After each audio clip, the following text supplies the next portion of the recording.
एक ऐसा सन्यासी जो अपने वैराग्य, ज्ञान, विवेक, ध्यान, साधना की सुगंध से प्राणी मात्र को आत्मानंद की अनुभूति करा रहा है। ऐसे महान व्यक्तित्व का नाम है आचार्य सम्राट पूज्य श्री शिव मुनि जी महाराज साहेब। तो आचार्य आत्माराम जी को प्रथम पटधर बनाया। तो मैं जब आचार्य आनंद ऋषि जी के पास था ना, तो मैं गुरुदेव से पूछता, गुरुदेव आप साधना तो आत्माराम जी के पास। गुरुदेव पता क्या कहते थे आचार्य आनंद ऋषि जी? कहते मैं तो इतना सा हूँ, वो तो महान थे।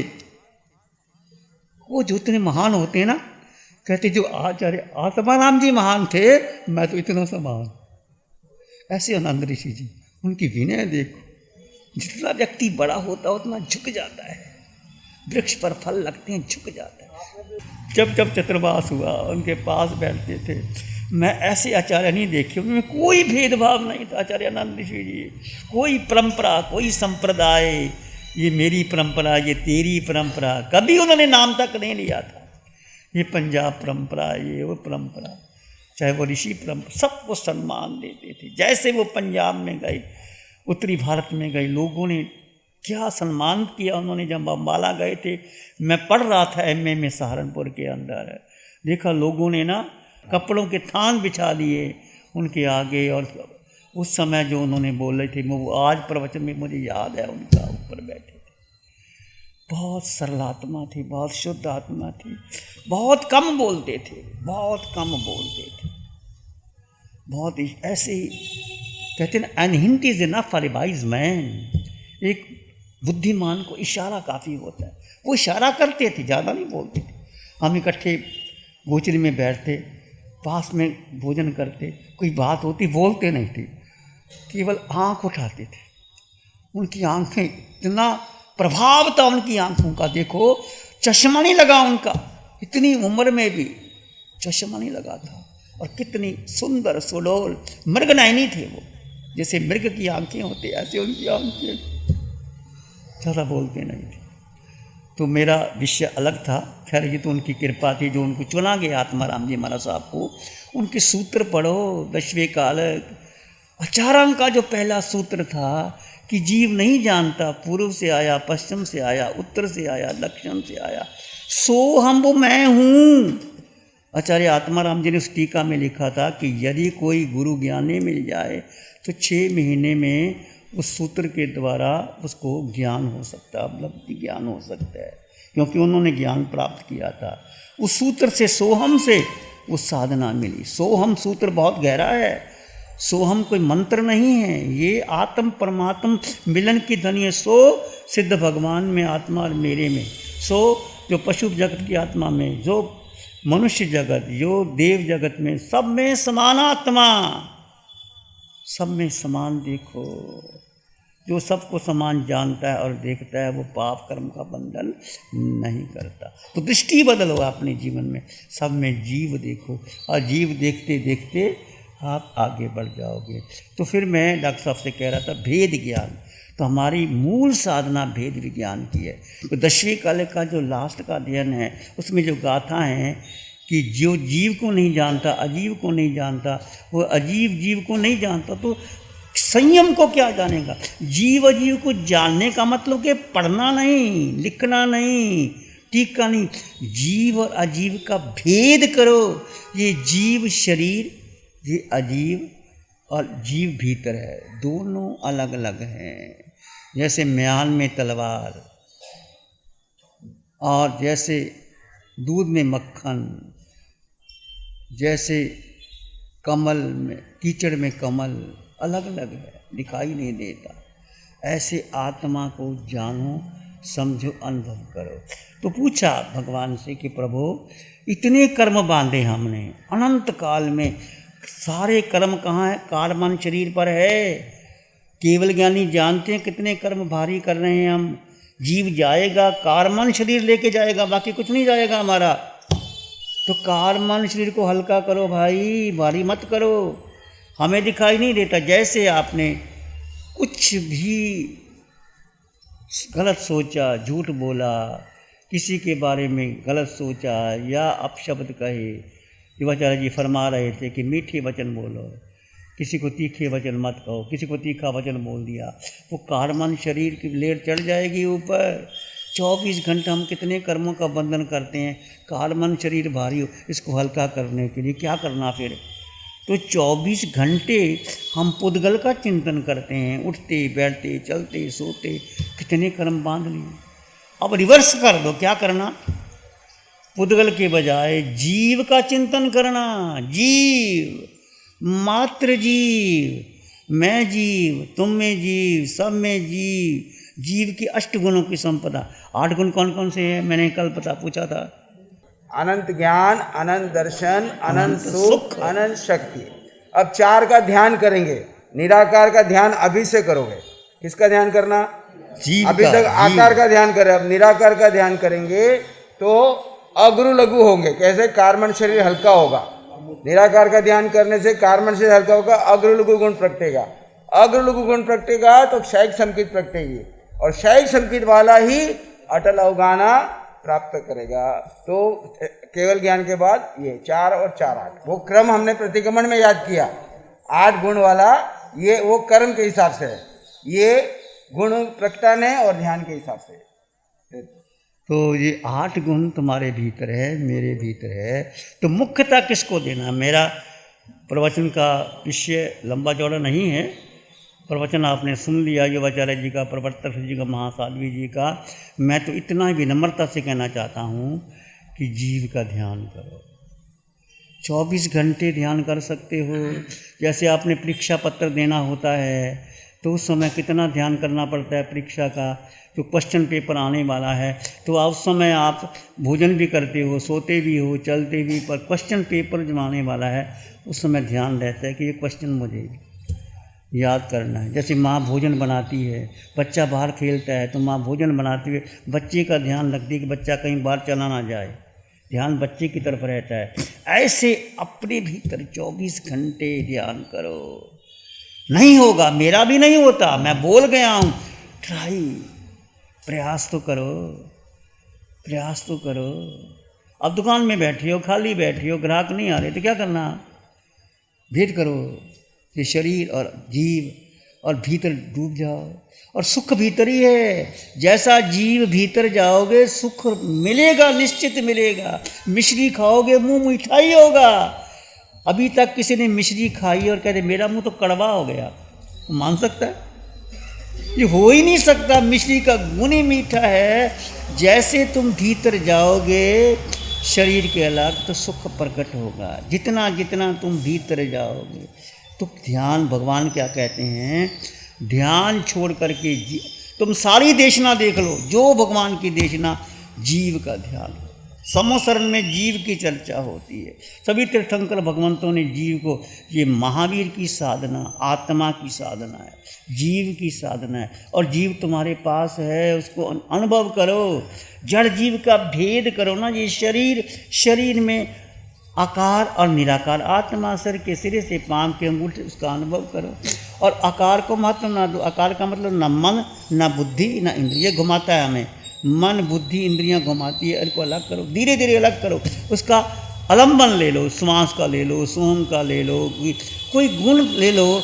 मैं जीवात्मा अनंत सुख वाला, अलंबन ले लो, मैं सुख वाला हूँ, मुझे ज़रूरत नहीं, मैं अनंत ज्ञान वाला हूँ। फिर विचार शांत हो जाएंगे, ऐसे अलंबन लो। इसलिए हम कहते हैं घंटा घंटा ध्यान करोगे, बच्चों को कराओगे, संस्कार पढ़ेंगे, बच्चों को स्कूल में भेजे थे, तो जीव को महत्व दो। जीव का जितना ध्यान करोगे, चिंतन करोगे, तो कर्म टूटते चले जाएंगे। 24 मिनट ठहर गए जीव में तो क्षयिक संकित हो सकती है, और इस काल में 24 घंटे मिनट ठहर सकते हो, क्षयिक संकित बन सकते हो। आगे 48 मिनट महाविद्य में जाओगे, या 47 मिनट तक भी हो सकती है, कोई भाग्यशाली होता है तो। और महाविद्य में जाओगे बहुत, तो केवल ज्ञानी मिलेंगे, सम्मोसरण होगा, मिथ्यात्वी लोग नहीं होंगे। यहाँ तो मिथ्यात्व भरा पड़ा है। मुझे याद है जब मैं ध्यान शुरू किया था मेरा कितना विरोध किया, सब ने विरोध किया, ये क्या करता है, काय का ध्यान करता है। बड़े बड़े संतों ने, कॉन्फ्रेंस ने आके हमारे ध्यान को नहीं करना तुम करो। अच्छा भाई नहीं करता, पर मैंने छोड़ा नहीं। मैंने कहा तुम्हारे पीछे मैंने आखिर कहा, मैंने दीक्षा तुम्हारे लिए नहीं ली भाई, तुम ले लो जिन्हें मेरा पद लेना। कोई आया आपका पद चला जाएगा, संभालो अपना पद, मुझे तुम्हारे आचार्य का पद नहीं चाहिए। मैं ध्यान नहीं छोड़ सकता, ध्यान मेरा अपना निजी विषय, मैं नहीं छोड़ा। और आज तक मैं ये कहता, ध्यान केंद्र बन गए, ध्यान शिविर लग रहे हैं, सब चर्चाएं ध्यान की हो रही हैं। किसका बल है? आत्म बल। किसका बल है? सत्य का बल। इसका बल तुम्हारी जीव का बल। तो भगवान की वाणी कहती है जितना चिंतन हमने पुद्गल का किया, पुद्गल का मतलब समझ लो जो सारा संसार, तुम्हारा परिवार, माता पिता, धन दौलत, सारा पुद्गल है। जो बदलता है वो पुद्गल है, जो नहीं बदलता, जो अटल शाश्वत सत्य है वो जीव, वो तुम्हारे भीतर। जीव का ध्यान करो। श्रीमद् रायचंद को पढ़ लो, पहली ही गाथा, जे स्वरूप समझा बिना पाम्यो दुख अनंत, समझाऊं ते पद नमो श्री सतगुरु। मुझे पहली लाइन टच करती है। जो आत्म सिद्धि शास्त्र है, ऐसे योगी श्रीमद् रायचंद जिनको बचपन में ही ज्ञान हो गया, अवधि ज्ञान हो गया, बहुत कुछ हो गया, और महात्मा गांधी के गुरु कहलाए। महात्मा गांधी ने स्वयं कहा कि मेरे गुरु थे वो। कितने कितने प्रश्न लग गया। तो वो जो लिखा हुआ है, ये स्वरूप, स्वरूप का मतलब आत्मा, जे स्वरूप समझा बिना, एक रूप एक स्वरूप, रूप का मतलब शरीर, स्वरूप का मतलब आत्मा। जे स्वरूप समझा बिना पाम्यो दुख अनंत काल तक हम बटके, समझाम्यो ते पद नमो श्री सतगुरु। उस गुरु को, वो गुरु जो आपको आत्मा का बोध दे, उसके पास जाना। कुल गुरु बहुत है, धर्म गुरु बहुत है, दीक्षा गुरु भी मिल बहुत कुछ मिल सकता है। जो आपको आत्मा का बोध करवा दे उसके पास जाना, नहीं किसी के पास नहीं जाना। ये पहली गाथा है।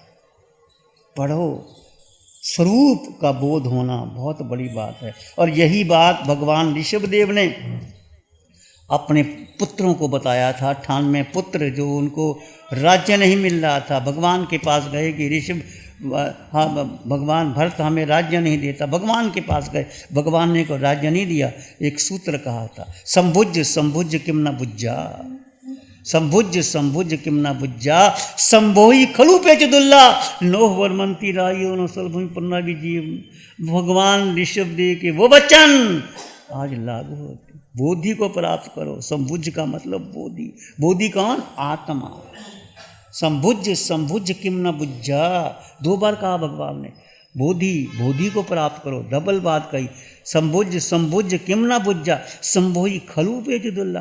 बोधि का प्राप्त होना बहुत दुर्लभ है।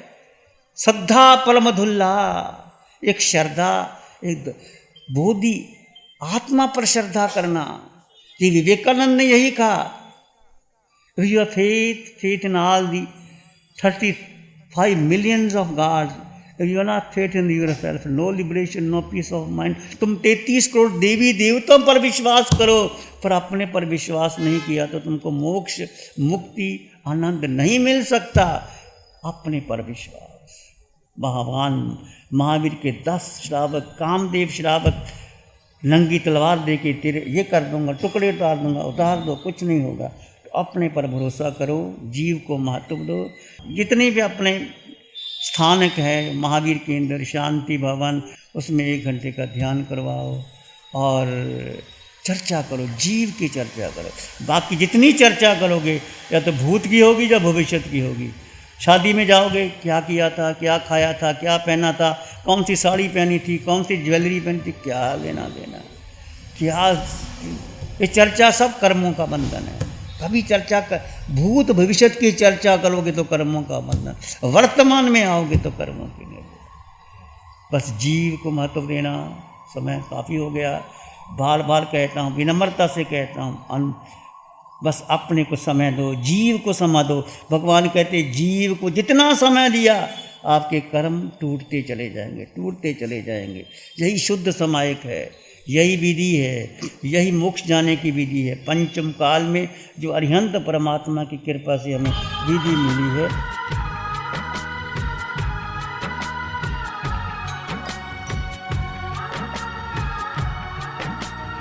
आंखें बंद, मन वचन काया शांत, शरीर शांत, विचार शांत, सृष्टि शांत, वातावरण शांत, हर दिशा हर किनारा शांत शांत शांत।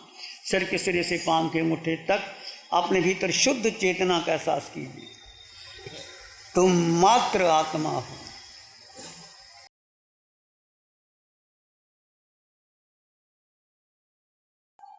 इस आकार में निराकार आत्मा है।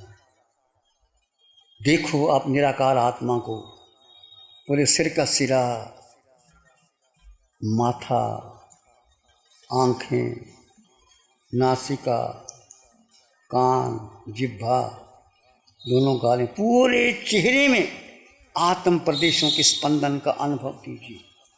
यदि आप शांत चित्त से अपने भीतर आत्म प्रदेशों को कारमन पाया है, आत्म प्रदेश, उसको देखो।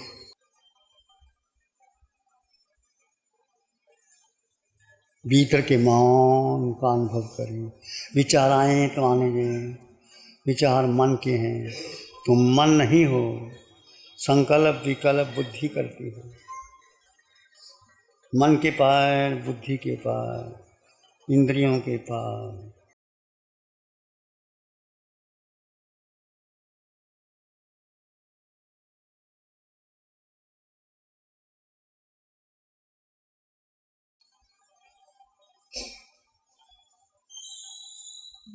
और भीतर मौन, शांत।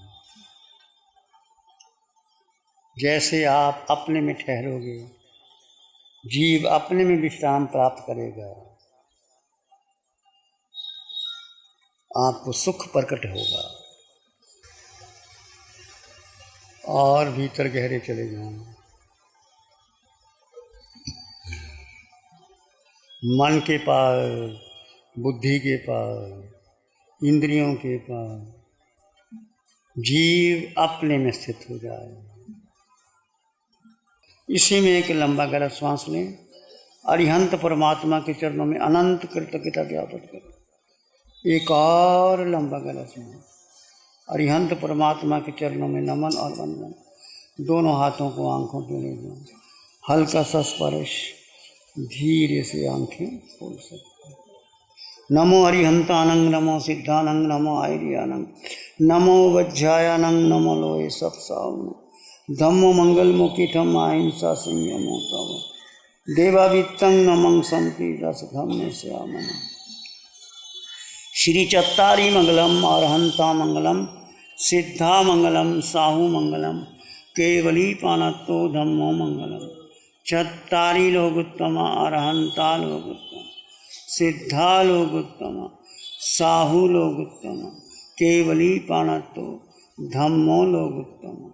चत्तारी शरणं पवज्जामि, अरहन्ते शरणं पवज्जामि, सिद्धे शरणं पवज्जामि, साहू शरणं पवज्जामि, केवली पानत्तं धम्मं शरणं पवज्जामि। चारे शरण